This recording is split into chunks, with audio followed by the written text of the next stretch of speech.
Hello and welcome guys to this tutorial on how to get wide mixes. My name's Nate Robin, I'm of Protoculture, and I'm going to be taking you through a whole bunch of ideas and tips and tricks on how to create width and depth in your mixes using stereo processing. That's one of the questions I get asked a load of times is, how do you get your mix so wide? How do you get that sort of wall of sound? So we're going to kind of look at some core concepts. What is stereo? What creates stereo width and depth? And then look at a bunch of different tools that you can use, different methods that you can use to kind of extend your width in your mix and find a place for your sounds in that stereo field. We're going to look at everything from time-based effects like micro delays, ADT. We'll look at double tracking, dealing with mono and stereo files.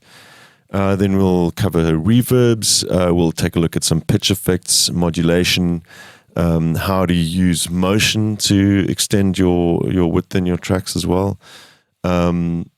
And then we're also going to look at a bunch of practical examples as well. We'll cover a vocal mixing section where we'll use sort of effects creatively to kind of make a really nice big wide vocal mix. We'll do a drum practical as well, where we will mix a entire drum kit for like a dance track with loops and hi-hats and everything to kind of maximize the width that we get out of that as well. And then a couple of miscellaneous sort of creative sessions that we'll do as well, just to kind of look at different ways to go around using your effects creatively to create a bit of interest and create a bit of depth and motion in your sounds.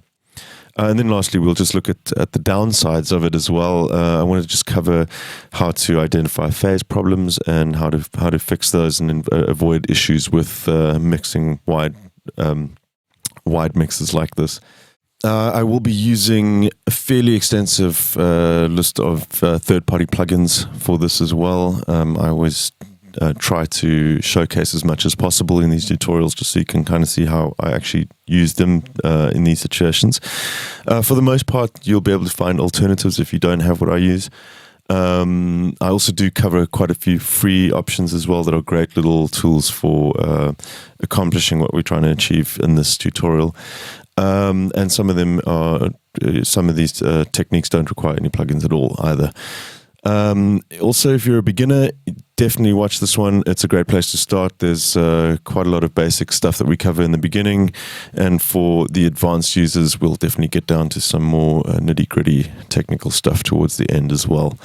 Great, so we're going to get stuck in. I hope you guys enjoy this course. I'll catch you in the next video. Cheers.